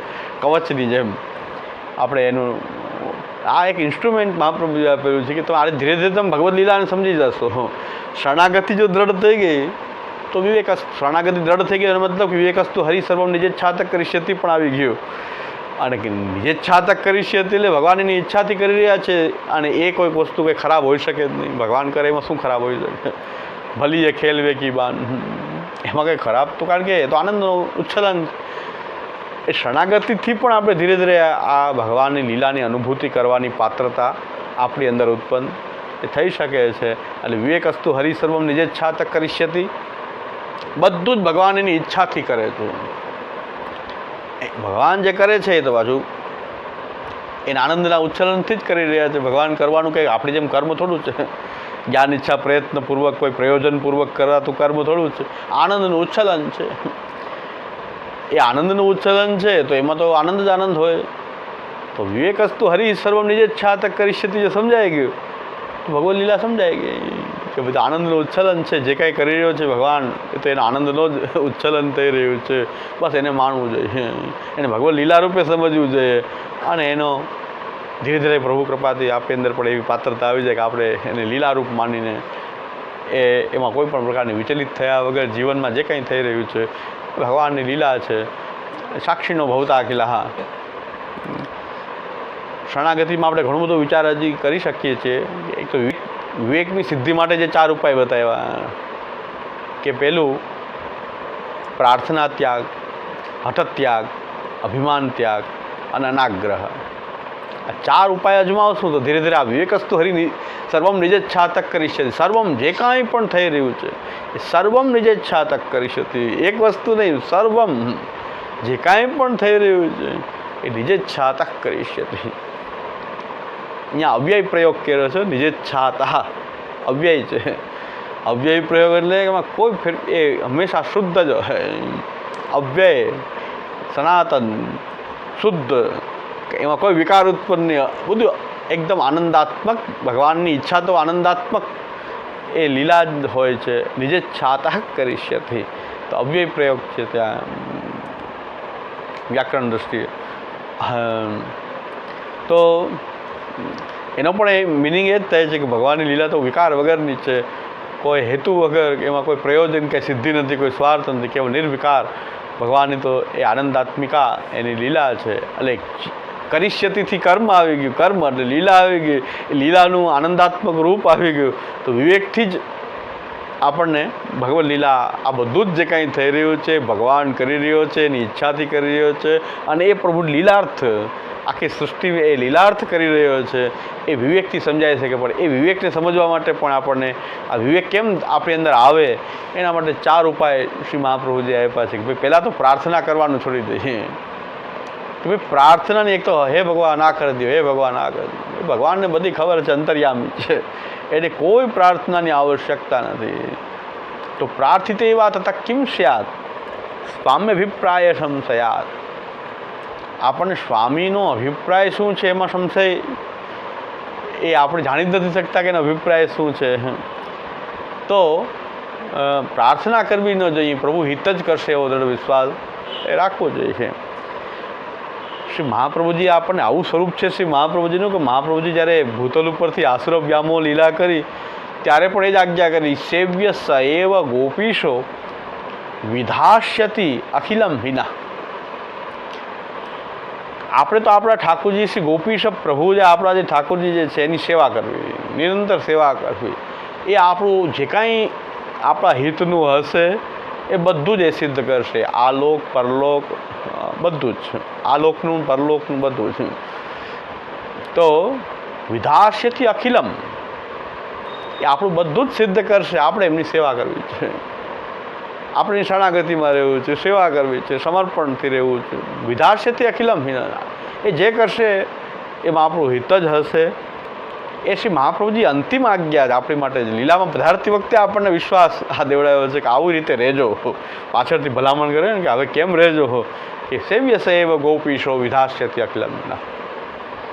આ મહાપ્રભુજીને કમસે કમ મહાપ્રભુજીમાં જેને વિશ્વાસ હોય, ગુરુ તરીકે ભાવ હોય, મહાપ્રભુજી આપણા માટે જ પ્રગટ્યા છે, આપણો હિત કરવા પ્રગટ્યા છે એવો પણ આપણને વિશ્વાસ હોય તો મહાપ્રભુજી આપણને વિશ્વાસ દેવડાવવા માંગે છે કે વિધાસ્યથી અખિલમ વિના એ આપણું બધું જ સિદ્ધ કરશે. આ એક પારલૌકિક બધું એ સિદ્ધ કરશે. અને જે કરશે એમાં જ આપણું હિત હશે. જે કરશે એમાં આપણું હિત હશે. એટલે કોઈ પ્રાર્થનાની આવશ્યકતા છે જ નહીં. ભગવાન હિત કરવાવાળા છે, હિત કરવાનું ઠાની લીધું છે કે આપણું હિત જ કરવું છે. પછી એને પ્રાર્થનાની જરૂર નથી. પ્રાર્થના કરશો તો જ કરશે એવું નથી. એને ઠાની લીધું છે. યહ વ્રત નિશ્ચય કર લીનો એક कि यह व्रत माधो प्रथम लिहो, जो मेरे भक्त को दुख दे ताको फारो नखन हियो. यह व्रत माधो प्रथम लिहो. अमित में ठाकुर जी मैं तो व्रत ले लीधું છે કે શકદેવ પ્રપન્નાય તવાસ્મિતિ આચતે અભયમ સર્વભૂતે વિદામ એતદ વ્રતમ મમ. વાલ્મીકી રામાયણ. તો વાલ્મીકી રામાયણ ભગવાન કીધું કે બધાને મારી એક વખત શરણાગતિ આવી જાય પછી એનું રક્ષણ કરવું એ તો મારું વ્રત છે. રામચંદ્રજી આજ્ઞા કરે છે કે એક વાર પણ હે પ્રભુ આપની હું શરણમાં છું એમ કહી દે તો સકદેવ પ્રપન્નાય તવાસ્મિતિ યાચતે અભયમ સર્વભૂતેભ્યો દદાભિ એતમ વ્રતમ મમ. તો જે પ્રપન્ન થયેલો છે સર્વાત્મના એની રક્ષા કરવી એ તો મારું વ્રત જ છે. અમે વ્રત ધારણ કરેલું છે. ભગવાન કે યહ વ્રત માધો પ્રથમ લ્યો. તો આપણા માટે ભગવાને વ્રત ધારણ કરેલું છે એટલે પ્રાર્થનાની કોઈ આવશ્યકતા ઉત્પન્ન થતી નથી. કેવળ શું કરે છે એની પાસે લીલારૂપ અને શાંતિથી થોડુંક ધૈર્ય રાખી અને ભગવદ લીલાને જોવી કે શું પ્રભુ કરી રહ્યા છે, કેવી રીતે કરી રહ્યા છે, થોડુંક ધૈર્ય રાખીને એ લીલાને એ જોવી. તો પ્રાર્થના છોડશું તો એક વિવેક ઉત્પન્ન થશે કે ભગવાન આપણું હિત જ કરે છે, શા માટે પ્રાર્થના કરીને અવિશ્વાસ ઉત્પન્ન કરવો.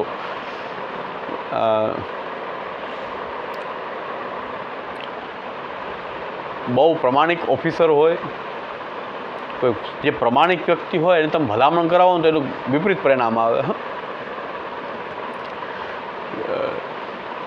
પ્રમાણિક વ્યક્તિ છે એને ભલામણ જરૂર નથી તો કર્તવ્ય બુદ્ધિ સારું જ કામ કરે છે. તમે ભલામણ કોઈની પાસે કરાવો તમારી ઇમ્પ્રેશન નેગેટિવ પડે.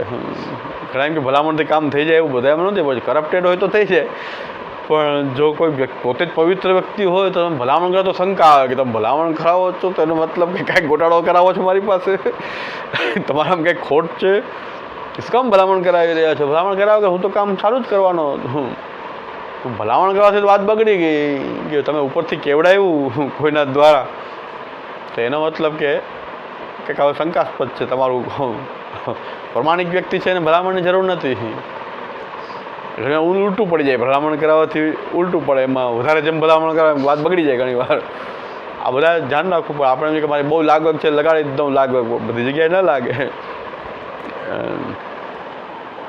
એટલે ઠાકોરજીને આપણે જો કંઈક ભલામણ કરે ખોટી પ્રાર્થના કરીએ તો ઠાકોરજી એમ છે કે આ તો મારીમાં અવિશ્વાસ થઈ રહ્યો છે. ઠાકોરજીને વિશ્વાસ પ્રિય છે. અવિશ્વાસથી તો ઠાકોરજી એમ થાય કે હું મારો શરણાગત છે ને મને પ્રાર્થના કરી એનો મતલબ મને સમજે છે શું? હું તો અંતર્યામી તરીકે અંદર જ બિરાજી રહ્યો છું. હું તો યંત્રી છું, તમે તો યંત્ર છો. તમે જે નાચી રહ્યા છો એ મારા યંત્રી હોવાને કારણે તમે નાચી રહ્યા છો. અંદરથી નચાવું છું તો હું, અને મને પાછા એમ કહો છો કે આમ કરો. એટલે અવિવેક ઉત્પન્ન થઈ ગયો. આ એક અવિવેક મહાપ્રભુજીની પરિભાષામાં એને કહે છે અવિવેક થશે. નિજે છાતક કરીષ્યતિ છે એના માર્ગમાં અવરોધ થશે જો પ્રાર્થના કરશો તો. વિપરીત વાત થશે કે ભાઈ તમે પ્રાર્થના શું કામ કરી રહ્યા છો, એને બધી એ તો હિત જ કરનારા છે. તો પ્રાર્થિત એ વાત હતા કિમ સ્યાત સ્વામ્ય અભિપ્રાય સંશયાત. એ સ્વામીનો અભિપ્રાયમાં કે તમને ખબર નથી કે પ્રભુનો અભિપ્રાય શું છે, આપણું કઈ રીતે શું કરવા માંગી રહ્યા છે પ્રભુ, આપણે જાણતા નથી. તો પ્રાર્થના કરીને શા માટે અવિવેક ઉત્પન્ન કરીએ? પહેલું પ્રાર્થના ત્યાગ. ત્યાર બીજો વિવેક છે હઠ ત્યાગ. અભિમાન ત્યાગ, હઠ ત્યાગ. અભિમાનનો ત્યાગ.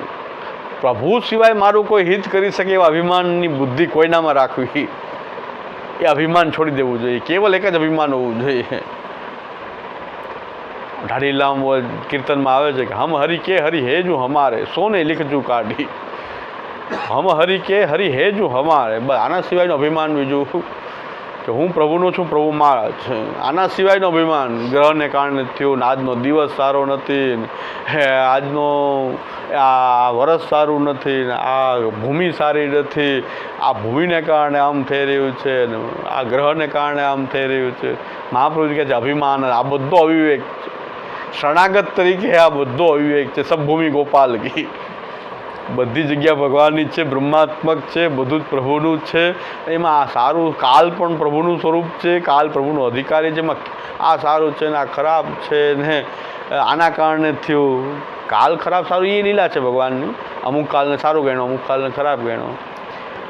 પણ મને કંઈક ખરાબ થયું તો આ ખરાબ ચોઘડિયામાં કર્યું હતું એટલે થયું છે, ખરાબ કાલમાં કર્યું એટલે થયું, આ ઘરમાં રહેવા આવ્યા ત્યારથી આમ થયું, આ ભૂમિમાં આવું કંઈક છે એટલે આમ થયું. આ બધા અભિમાન પુષ્ટિમાર્ગીને શોભે એવી વાત જ નથી. આ પુષ્ટિમાર્ગીને શોભે એવી વાત નથી. એટલે આપણે ત્યાં અન્નકૂટ લીલાની આ ગોવર્ધન લીલાને બહુ જોરશોરથી હજી ચાલુ જ છે, જોરશોરથી મનાવીએ છીએ. આપણે 15 દિવસ સુધી મનાવીએ, 20 દિવસ સુધી મનાવીએ છીએ આપણે. કારણ કે આઠમથી શરૂ થાય છે. કીર્તન તો બહુ પહેલેથી શરૂ થઈ જાય, પણ ઉત્સવના રૂપમાં આઠમથી શરૂ થાય અને અક્ષય નવમી સુધી આ ચાલે અન્નકૂટ લીલા. એમાં ઇન્દ્રમાન ભગમાં આવે કે બરખંડ દેરી હમારે ગોકુલનાથ સહાય. તારે જેટલું વરસ હોય અમારે તો ગોકુલનાથ બે તારે જેટલું વરસ હોય વરસ બરખંડ દેરી અમારે ગોકુલનાથ સહાય. વ્રજભક્તોમાં એટલો બધો સ્પિરિટ આવી ગયો કે અમારા ગોકુલનાથ ઠાકોરજી જો અમારા સાથે વિરાજી રહ્યા હતા, તારે જેટલું વરસ હોય અમને કાંઈ નહીં થાય વરસ હોય એટલે કાલને તારે જે કરવું એ કરી લે. કા કરે કોઈ ઇન્દ્ર અમારો કૃષ્ણ સહાય. સર્વદેવનો દેવ ઇન્દ્ર એ પણ અમારું શું બગાડી શકશે, અમારી સાથે કૃષ્ણ છે. આ વાત ભક્તોને ગોપ બાળકોને બધાને હૃદયમાં ઠસાયેલી હતી કે જેટલું વરસ હોય વરસી લે, જેટલી વિપત્તિ આવે કોઈ પણ વિપત્તિ આવી તો આવી જાય. વરખંડ દેરી અમારે ગોકુલનાથ સહાય. અમારી સાથે ઠાકોરજી છે એટલે આવવા દો, જે આવ્યું વિપત્તિ ભલે આવી જાય. એટલે અમારા એક બહુ મિત્ર હતા, આમ તો મોટા ઉંમરના વડીલ, એ જ્યોતિષના એક્સપર્ટ, અને મારા પ્રત્યે એને બહુ લાગણી હતી. એટલે રસ્તામાં મળી જાય ક્યારે, એ પણ વકીલ હતા, એટલે મળી જાય તો પણ મને કહે છે હવેથી આટલો કાલ તમારો ખરાબ આવે છે, ધ્યાન રાખજો. તમારી પ્રત્યે મને બહુ લાગણી એટલે કહું છું કે કાંઈક તમારે ઝપાટ જે કાંઈ થતું હોય તમારે એ તમે બીજું કાંઈ કરો નહીં, ગ્રહના ઉપાય તો ન કરો, પણ તમારે જે ઝપાટ થતું કરવા માંડો બહુ સમય ખરાબ. મને કીધું 7.5 શરૂ થાય છે, 7.5 વર્ષ રહેશે, આ ઉથલ પાથલ થશે, થવા દો. બરખંડ દેરી અમારે ગોકુલનાથ સહાય. એ મને બધું શું મારા પ્રત્યે ભાવ, મારા જન્માક્ષર બધું એની પાસે જ છે. એટલે મને સૂચના એને એવું લાગે કે તો હવે આ સમય આમ આવે છે, હવે બહુ ઝંઝાવાત થવાનું છે, તમારા જીવનમાં આમ થશે ને તેમ થશે. હજુ સુધી આમને ચાલ્યો, જે થવું હોય થાય જ કરે છે. તો જે કાંઈ થવું હોય થાય, એમાં નવું કાંઈ છે નહીં. એ ઝંઝાવાત તો આવે, નીકળી જાય પાછા. 7:30 ક્યારે પૂરી થઈને ક્યારે લાગી એ મને ખબર નથી, પણ એ મને કહી જતા બધું. હવે તો અમદાવાદ રહેવા વયા ગયા છે. બાકી જ્યારે મળે ત્યારે મારો જ્યોતિષનું કાંઈક ફોરકાસ્ટ કાંઈક ને કાંઈક કરે. મેં કીધું મને એમાં ઇન્ટરેસ્ટ નથી. મેં કોઈ એમ કીધું નથી કે મને કાંઈ વાંધો નહીં. મેં કીધું સાહેબ તમે ચિંતા કરોમાં, અમારા ઝપાટ ચાલુ જ છે. મેં કીધું અમે ઝપાટ શું કરીએ? મેં કીધું ગોકુલનાથ સહાય. એને તો એમ કહેવું પડે કે અમારું બધું ચાલુ જ છે. એ કે તમારે જે થતું હોય કરવા માંડો, વધારે કરવાની જરૂર છે આ બધામાં નીકળવા માટે. તો મેં કીધું અમારે તો દસમા શરૂઆતના નિત્યમ શ્રી કૃષ્ણ શરણમમાં, એના સિવાય તો કોઈ અમારી પાસે કંઈ છે નહીં. એટલે એ બહુ સારા જ્યોતિષ, આમ એને શોખનો વિષય. પાછા પોતે હું વકીલ, જ્યોતિષકાર છે નહીં, પણ મારા માટે સ્પેશિયલ જોતા છે કે મારો આ રસનો વિષય છે. અને તમારા પ્રત્યે કે મને બહુ લાગણી છે, એટલે હું કહી દઉં છું કે હવે કે તમારા પિતાશ્રીનો ભાઈ માનું છું, તમે મારા ભત્રીજા છો. સાચી તમારો પ્રેમ, મેં કીધું સારી વાત, બધી વાત સાચી જ છે. પણ કીધું બહુ મુવામાં મને બહુ ઇન્ટરેસ્ટ નથી. જે થવું હોય તો છેલ્લે મૃત્યુ તો નિશ્ચિત છે, એનાથી વધારે શું થાય? મૃત્યુ. બીજું અમે તો આલોક પરલોક બધું જ પ્રભુને આપણે ઠાકોરજીને સમર્પિત કરી દીધું છે. તો હવે આપણે કોઈ ચિંતા કરવી ન જાય, થવા દેવું. એટલે કીર્તનમાં આવ્યા એટલે આપણે જોરશોરથી મનાવી કે ભાઈ જેટલું વરસવું હોય ઇન્દ્રને વરસી લેવા દો, જેટલું અમારે શું બગાડી શકશે, કારણ કે અમારો એક જ સહાય છે, ગોકુલનાથ સહાય. એટલે આપણે ઓલા મરચાં લીંબુ બાંધો, મરચાં લીંબુમાં વિશ્વાસ રાખો. ઘણાને એમ થાય કે નજર નહીં લાગે, મરચાં લીંબુ લટકાવી દે.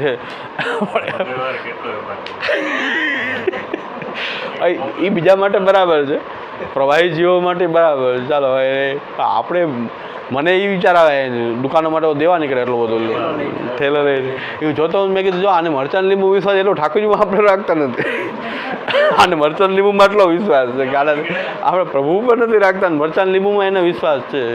એના ઉપરથી આપણને એમ થાય કે આપણે ઠાકોરજીને શરણે હોવા છતાં ઠાકોરજીમાં આપણને એટલો વિશ્વાસ નથી. એટલે આપણે શરણાગતિનું સ્મરણ કરવું એના માટે બરાબર. પ્રવાહી જીવોને તો આવું કંઈક વિશ્વાસ દેવડાવવો જ પડે, નકર તો સાવ ન માને. એટલે એને આવો વિશ્વાસ દેવે તો કાંઈક એને અલૌકિક શક્તિમાં કાંઈક તો વિશ્વાસ થાય, નકર તો એ પાછળ સાવ કાંઈ માને નહીં. એટલે એને એની માટે બરાબર છે, એવું તો એની માટે ચાલે.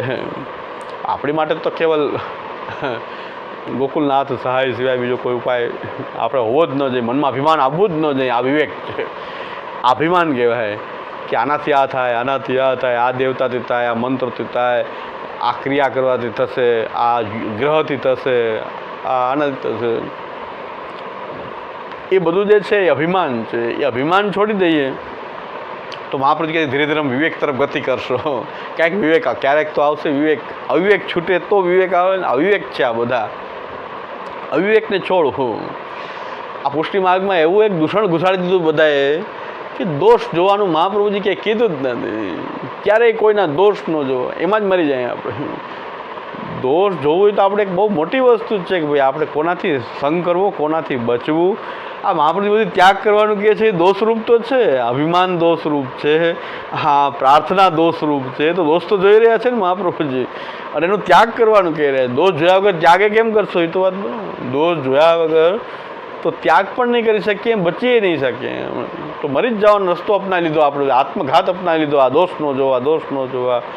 ભાઈ સંન્યાસીનો નિયમ હતો, કેવલ સંન્યાસીઓ માટે હતો કે બધું છોડીને મનમાં રહેવું હોય. ભાઈ દોસ્તો એ આપણી જેમ ડોડા ગ્રહસ્થી છે, એને જોવો પડે દોસ્તો. એ ડોડા ગ્રહસ્થી છે, આપણા કરતાં 5 સ્ટાર આશ્રમ એ રાખે. એ ડોડા ગ્રહસ્થી છે. પહેલાં તો સંન્યાસી વનમાં રહેતા હતા, અને એને હવે દોષ જોવાનું શું કામ છે? એને તો વનમાં રહીને ભગવાનનું ચિંતન કરવું જોઈએ. પણ હવે તો એ પણ ગ્રહસ્થી જ છે ને, ડોડા ગ્રહસ્થી. આપણા કરતાં ડોડા ગ્રહસ્થી છે સંન્યાસી પણ. કારણ કે અબજોની સંપત્તિ રાખીને બેઠા હોય તો પછી હવે એ દોષ તો બધા એને જોવો પડશે. એટલે એને ખતરો બાદ ચેલાથી જ હોય કે, કારણ કે ચેલા પદ્ધતિ હોય ને કે મહંત કોણ થાય કે ચેલો હોય પછી મહંત આવ્યો. હવે આ 80-90 વર્ષથી જીવા જ કરે ને છોડે નહીં તો કે હું હવે 50-60નો થઈ ગયો હું ક્યારે મહંત બનીશ? આ છત્ર ચમર ક્યારે લાગશે મારે? તો આને ઉડાડો. તો ચેલા જ હકીકતમાં ગુરુને સંન્યાસીઓમાં એવું બનતું હોય ઉડાડી દે કે તો આ જાય તો કંઈક હું મહંત થાઉં ને. પુષ્ટિ માર્ગમાં તો શું છે કે બીજા કોઈ ચાન્સ મળતો જ નથી. પુષ્ટિ માર્ગ વંશ જ એના સિવાય બીજા કોઈને ચાન્સ મળતો નથી. નહીં તો અહીં ખતરો હોય. હારે આખો સાવધાન કરતો એનાથી જ સાવધાન રહેવું પડે કે એ ક્યાંક ગાદીએ બેસવા માટે ક્યાંક એ જ સાવધાન એનાથી જ રહેવું પડે. પહેલાં એ બધાને સાવધાન કરતો સૌથી નજીક હોય એનાથી જ ધ્યાન રાખવું પડે. સૌથી પહેલાં તો એનું જ ધ્યાન રાખવું પડે. આ તો વંશ પરંપરા એને ખબર છે કે આમ બીજું ગમે એ થાય આમ ભગવદી પડું બતાવીને થોડુંક આત્મસંતોષ લઈ લે, ગ્રુપ જમાવીને આજ્ઞા કરીને એમ થાય કે હું પણ ક્યાંય ગુરુપદે છું. બાકી ઓમ તો પદ હાથમાં આપણે ત્યાં આવતું નથી. એ થોડુંક પછી સત્સંગ મંડળ જમાવીને થોડુંક આજ્ઞા કરીને એમ થાય કે આપણે પણ ક્યાંક છીએ, આપણા છેલ્લા 5, 10, 20 તો છે કે જે આપણી આજ્ઞાનું અનુસરણ કરે છે. એવો સંતોષ લઈ લેતા હોય ઘણા. પણ આ સાધુઓને તો આ તકલીફ છે કે એના જો શિષ્ય હોય એ પાછો એના ગાદી ઉપર આવે. જ્યાં સુધી આ જો જાય નહીં ત્યાં સુધી એને ગાદી હાથમાં ન આવે. એટલે આવું બંધ સંન્યાસીઓને એમાંય ચેતવું પડે. દોસ્તો અહીંયા જોવો પડે, ચેલામાંય દોષ જોવો પડે કે દોષ જોયા વગર તો એની ચાલે નહીં તો એનાથી જ એનું મૃત્યુ થઈ જાય. દોષ તો જોયા વગર ચાલે એમ જ નથી. તો સંન્યાસ જો સાચી રીતે સંન્યાસ પાડતો હોય તો દોષ જોવાની જરૂર નથી, અન્યથા તો ચાલે જ નહીં. મહાપ્રભુજી કે જે પ્રાર્થના એ દોષ છે, છોડો. તો દોષનો જોયા હોય તો કેમ છોડીએ આપણે? અભિમાનનો ત્યાગ કરો કે કૃષ્ણ સિવાય કદાચ આપણું મૃત્યુ કોઈ ગ્રહને કારણે થાય, કોઈના મેલી વિદ્યાથી થાય તો પણ આપણે એમ ન માનીએ કે મેલી વિદ્યાથી થયું ને ગ્રહથી થયું છે. ભગવાનની એવી ઈચ્છા છે તો ભાઈ કોઈ પણ માધ્યમ બની શકે. ગ્રહ એ માધ્યમ બની જાય કે મેલી વિદ્યા એ મહા બની જાય, પણ ઈચ્છા તો ત્યાં નીજે જ છાતક કરી છે, નીજે જ છાતક કરી છે. ભગવાન એ નીજે જ છાત કરીશ્યતે, એની ઈચ્છાથી જ કરે છે. એમાં અમે કોઈ પણ અભિમાન રાખવા તૈયાર નથી. આવું કોઈ અભિમાન અંદર એક જ અભિમાન છે કે પ્રભુ મારા સ્વામી છે. એના સિવાયનું અભિમાન કોઈ પણ આવવું જ ન જોઈએ. ગ્રહ અને આ અને વાસ્તુ દોષ ને જે કાંઈ ઘણા બધા પછી વાસ્તુ દોષ, ઘરમાં આ દોષ ને આ દોષ છે ને આ દોષ છે, એના કારણે આમ થઈ રહ્યું છે. તો અભિમાન ત્યાગ, ત્યાર પછી આવે હઠ ત્યાગ. આપદગત્યાધિકારીએ શું હઠસ ત્યાજ્યશ્ચ સર્વથા. મહાપ્રભુ કહે છે આપત્તિ આવી ત્યારે કોઈ પણ પ્રકારની હઠ ન રાખવી. મહાપ્રભુજી આપણને સુંદર આજ્ઞા કરી દીધી છે કે ભાઈ આપદગત્યાધિકારીએ શું હઠસ ત્યાજ્યશ્ચ સર્વથા. આપત્તિ આવી છે તો એ આપત્તિનું નિવારણમાં કોઈ હઠ ન રાખવી, ભગવદ આશ્રય ન છોડવો. પણ કોઈ એવી હઠ આપણે ધારણ કરી લીધી હોય અપરસની કે આચારની, આપદગત્યાધિકારીએ શું, આપત્તિ ઉત્પન્ન થઈ ત્યારે કોઈ પણ પ્રકારની હઠ, આપત્તિમાં હઠનો ત્યાગ કરી દેવો, જો હઠ રાખી તેના મતલબ કે તમે શરણાગતિ નથી. આપત્તિ ઉત્પન્ન થઈ તમે હઠ છોડો છો ત્યારે તમે શરણાગતિ નિજેચ્છા ભગવાનની ઈચ્છા એવી છે તમે તેની સામે ચાલો છો ઈચ્છાની સામે. ભગવાનની ઈચ્છા તમે અત્યારે આપત્તિ આવી છે તો તમે હઠને છોડી અને મહાપ્રભુજી કહે રહેશો તો તમારો વિવેક છે, અન્યથા વિવેક સિદ્ધિ નથી. તમે સામે ચાલી રહ્યા છો, તમારે કંઈક સાધન બલ બતાવી રહ્યા છો કે હું મરી જઈશ પણ આ નહીં કરું, એટલે હઠસ્થ ત્યાજસ્થ સર્વતા. તો એ હઠનો ત્યાગ આવે તો પણ આપણે નિજેચ્છાત કરીષ્યતિ એ સિદ્ધ થાય. અને છેલ્લે અનાગ્રહ, કોઈ પણ પ્રકારનો દુરાગ્રહ જે છે એ આપણે છોડવું. અને ત્રણ જો એક સ્માર્ત ધર્મ, પછી વૈદિક ધર્મ અને ભગવત ધર્મ, એમાં ભગવત ધર્મની સામે આ બે ધર્મ શ્રૌત અને સ્માર્ત જે છે એ તુચ્છ છે. તો આગ્રહ હંમેશા ભગવત ધર્મનો, શરણાગતિ, સમર્પણ, સેવા, ભક્તિનો આગ્રહ જે છે એ મુખ્ય રાખવો જોઈએ. એટલે બાકીમાં અનાગ્રહ રાખવો જોઈએ અને કોઈ પણ પ્રકારનો દુરાગ્રહ ધારણ ન કરવો જોઈએ. તો આ ચાર રીત આપણે જો અજમાવીએ ધીરે ધીરે, આ ચાર ઉપાયને અજમાવીએ તો વિવેકની સિદ્ધિ થઈ જાય. વિવેકસ્તુ હરિ સર્વમ નિજેચ્છાત કરીષ્યતિ. અને નિજેચ્છાત કરીષ્યતિ એવું લાગે તો પછી ભગવત લીલા, આપણને ભગવાનની લીલા છે એવું શરણાગતિથી પણ લીલા અનુભૂતિ. આ રીતે નિજેચ્છાત કરીષ્યતિ વિવેક, ધૈર્ય, આશય સાથે આપણે શરણાગતિને સમજીએ તો શરણાગતિથી ભગવત લીલાને અનુરૂપ થઈ શકીએ, લીલાને માણી શકીએ, સમજી શકીએ, અનુભૂતિ કરી શકીએ. અને લીલામાં આનંદ જ હોય છે, ત્યાં સુખ દુઃખ નથી હોતું, લીલામાં આનંદ જ હોય છે.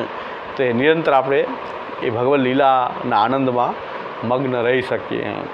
તો આ શરણાગતિથી હજી આપણે ધૈર્ય પણ લઈ શકીએ, આની અંદર આશ્રય બધું લઈ શકાય છે. પંચશ્લોકીમાં ષડવિધ શરણાગતિ, આ બધું આપણે આમાં સમજીને આ એક શરણ માર્ગ આખો બને.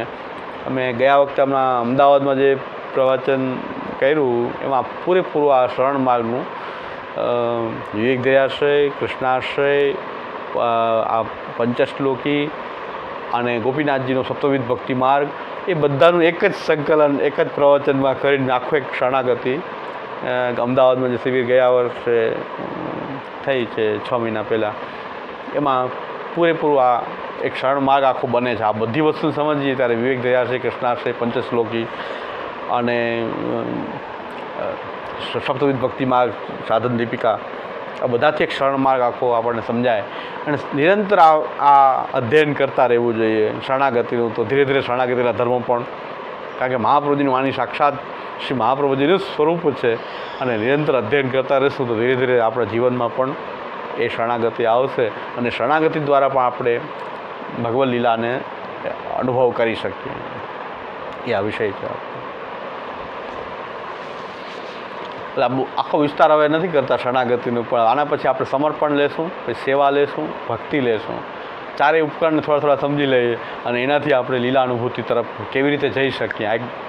એટલે શામુદાય કહે છે કે બારી છે, તો શરણાગતિની બારીથી તમારા જે લૌકિક ક્રિયાકલાપોને શરણાગતિની બારીમાંથી જુઓ, વિવેક ધૈર્યાશ્રયથી જુઓ એને, તો તમને ભગવત લીલા સમજાશે, ભગવત લીલા દેખાશે. સીધું જોશો તો તમને સુખ દુઃખને બધું લાગશે, પણ જ્યારે વિવેક ધૈર્યાશ્રયની બારીમાંથી જોઈએ, વિવેકસ્તુ હરિ સર્વમ નિજેચ્છાત કરીષ્યતિ, એ બારી દ્વારા આપણે જોશું તો એક ભગવત લીલા દેખાશે. જડૈન ચરણ કેરો ભરોસો, જડૈન શ્રી વલ્લભ નખ ચંદ્ર છટાવી, સબ જગમાં અંધેરો ભરોસો, દૃઢૈન સાધનયોર નૈયા કલિને જાસુ હો. सूर कहा कहे द्विविधया धरो, बिना मोल को चेरो भरोसो, दृढ़ चरणन केरो भरोसो. श्री वल्लभाजी, श्री गोपीनाथ जी प्यारे, श्री गोसाई जी परम प्यारे.